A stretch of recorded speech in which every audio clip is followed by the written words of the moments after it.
Hi, guys. Chapter 2, The Terrible Truth About Third Grade. Well, things stayed pretty boring until just before Thanksgiving. Then we went on this really great class trip. Miss Sims took the whole class to the Museum of Natural History. That's in New York City. I wish my mom and I lived there. It sure is an exciting city. We took the school bus to the museum. That was the only boring part.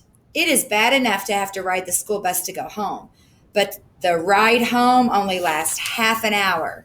The ride to the city took 1.5 hours, but it was worth it anyway. I sat next to Marty Deegan. Nobody else wanted to sit with me. I didn't really want to sit next to them either. Besides, Marty is pretty okay. At least he's okay when he isn't looking for rocks. We got on the highway. Even Miss Sims knew this part was going to be boring. She said we should all start singing songs. We sang Michael, Row Your Boat Ashore. And then we sang 99 Bottles of Milk on the Wall. I also thought that song was supposed to be about beer. I guess Miss Sims thought that third graders shouldn't be singing songs about beer, so she changed it. But then the bus driver started to get cranky. I heard him tell Miss Sims that the noise was driving him crazy. He couldn't keep the bus on the road when it was that noisy, so we had to stop singing. And that was okay with me. The singing was starting to make me crazy too. Besides, I don't like sitting in school buses that are driving off the road. When we stopped singing, I had a chance to talk to Marty. I told him about how I got all A's last year. That's not exactly true, but I could have gotten all A's. I'm very smart, but homework is totally boring. So I didn't always do it very carefully. That's really nice, said Marty. I also have this great doll collection, I said. There are hundreds and hundreds of dolls in it. I really do have a doll collection. My Aunt Sally gave it to me. There aren't really hundreds of dolls in it, but there are at least 25. Wow, said Marty, you have more dolls than I have rocks. I guess he kind of liked the idea that I collected stuff too. There are dolls from every country in my collection, I said. Well, almost every country. I didn't even know there were hundreds of different countries, said Marty. There are thousands of different countries, I answered. My Aunt Sally traveled all over the world. She went to Peru on a donkey. She went to Alaska on a dog sled. That sounds uncomfortable, said Marty. Did she bring back any rocks? Not that I know of. I said I was getting kind of bored with that story. All Marty could think about was rocks. So is she telling the truth on any of these stories? No, she's not. Let's see what happens. Last year I went to a summer camp in Europe, I said. Oh, yeah, said Marty. Where? Yugoslavia, I said. I hear there are great boulder fields in Yugoslavia, said Marty. See what I mean? Marty's really nice, but all he can think about is rocks. Just then, things started to get interesting. We went over a bridge. We were finally in the city. I looked out of the window. There were lots of tall buildings and strange people all over the place. And it was really noisy. Cars were honking. Trucks were screeching. I got a little worried about the bus driver, but he seemed to be doing all right. Maybe it was just the singing that drove him crazy. If car noises drove him crazy, he wouldn't last long as a bus driver, would he? Anyway, as I was looking at all the sights, I suddenly saw a really neat theater. It had a marquee out front with light bulbs all around the edges. A big sign said, "Starting next week, Southern Express, all-star cast." Hey, look, Miss Sims, I said. That's my mom's new play. Nobody even turned around to look. Snooty Susie turned up her nose. Your mom works at a bank, she said. Only during the day, I explained. Marty was still looking out the window. He was smiling. I wonder why everyone in class isn't more excited about my mom's play, I asked Marty. After all, it isn't every day that you know someone who's going to be acting in a real play. Maybe kids don't know a lot about plays and stuff, he said. I sighed. I guess you're right. We finally got in the museum. It was great to get off the bus. I felt like my legs were going to turn into pretzels after sitting in that school bus for so long. The museum was neat. There was so much interesting stuff in here. I could have stayed here for a year. Unfortunately, we only had a few hours. I saw the dinosaurs and the Hall of Fishes.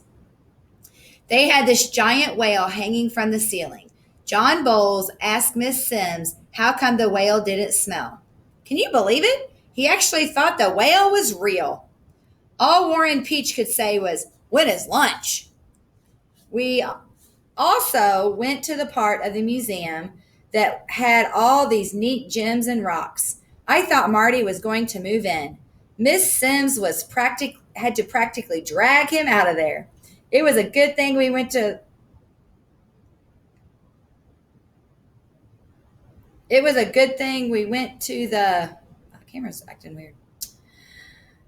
We went to the rock room right before lunch. If Marty hadn't been hungry, he probably never would have left. After lunch, we saw some great animals that had been stuffed.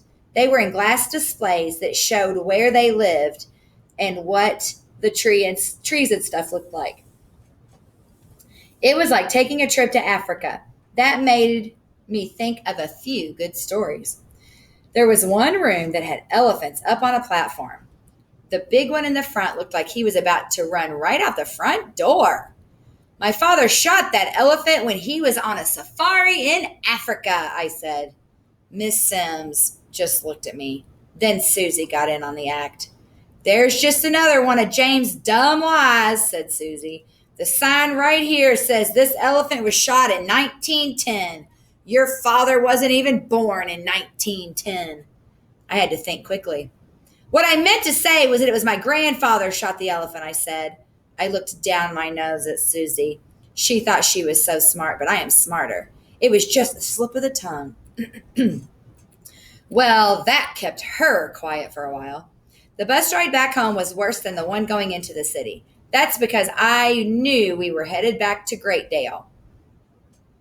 But when I got home, Samantha Peters and Jimmy Taggart were sitting on our front lawn waiting for me. Samantha is in second grade and Jimmy is in first. Samantha was bright carrot red hair and millions of freckles. Jimmy has lost his front teeth and the new ones aren't in yet. He also wears huge glasses. I like them a lot. They were kind of my best friends. They believed all my stories. There's a picture here of the elephant and the kids in the museum. How was the museum? Samantha asked. His eyes were all round and blue. I wish my class would go. We have to wait until we're in the third grade, said Jimmy, looking sad. After all, he had to wait 2 years for third grade. I guess 2 years seemed like a very long time to him. I started telling him all about the planetarium. While I was describing how you could sign up to be in a spaceship that goes to Jupiter, some kids rode by on bicycles. Weird, Jane, they yelled. My name is Babette, I yelled back. You only hang out with little kids because they believe your lies, they shouted. Samantha looked like she might cry and Jimmy stuck out his tongue. Who cares, I thought. At least Samantha and Jimmy are pretty smart for little kids. I decided to make my museum trip really interesting for them. The stuffed elephants were great, and so were the dinosaurs, I said, but it was a pretty scary trip. How come? Asked Jimmy. Well, just as we were leaving the museum, I said, lowering my voice, this bunch of guys wearing weird masks to hide their faces came up to us. They made the bus driver take us all to a deserted warehouse. Oh my gosh, said Samantha. Her mouth was as round as a donut. How did you get away? Asked Jimmy. His glasses fell down low on his nose. They made all of us get out of the bus, I said. But I saw a subway entrance right by the door to the warehouse. I told Miss Sims to get all the kids down into the subway. Didn't the bad guys follow you? Asked Jimmy. He pushed his glasses up his nose. They couldn't, I said. I led all the kids into the tunnel. It was so dark down there they couldn't find us. Weren't you scared? Asked Samantha. Her voice was so squeaky she sounded like a mouse. Of course not, I said. I just led the class underground through the tunnel until we ended up in the basement of the police station. Wow, said Jimmy. And then the police arrested the kidnappers? Of course, I said. How did you know how to get to the police station if you were underground? Asked Samantha. She had a funny look on her face, like maybe she didn't believe me. It was easy, she said. You see, a long time ago, I memorized a map of New York City's sewer and subway system. I knew exactly where I was going. Wow, said Jimmy. How did you do that? It was in the encyclopedia. I read the encyclopedia from A to Z, I said. I happen to be an awesome reader. Wow, said Jimmy. Wow, said Samantha. Just then I saw my mom coming up the walk to our apartment. She looked tired. She's really pretty for a mom. She has curly brown hair and big blue eyes, but she was wearing a very boring suit. They make her wear boring clothes at the bank. Hi, Samantha. Hi, Jimmy, she called out. Then she came up and gave me a kiss. How was your day at school, honey? She said. Neat, I said. We had a great day at the museum. Well, come inside and tell me all about it, said Mom. She started up the steps.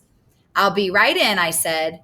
Are you going to tell her about the kidnappers? Whispered Jimmy. Nah, I said. That kind of stuff upsets parents. I don't think she could take it. Why couldn't she take it? Asked Jimmy. She has a heart problem from having a bad fever. I said. She was really sick when she was a little girl. Wow, said Samantha, looking at Mom as the door closed behind her. That's terrible. I have to go inside now, I said. I'm a little tired from running all day. Besides, I should wash my hands. Sewers aren't the cleanest place in the world, you know. Man, she can tell a lot of tales. I'm excited to see what happens.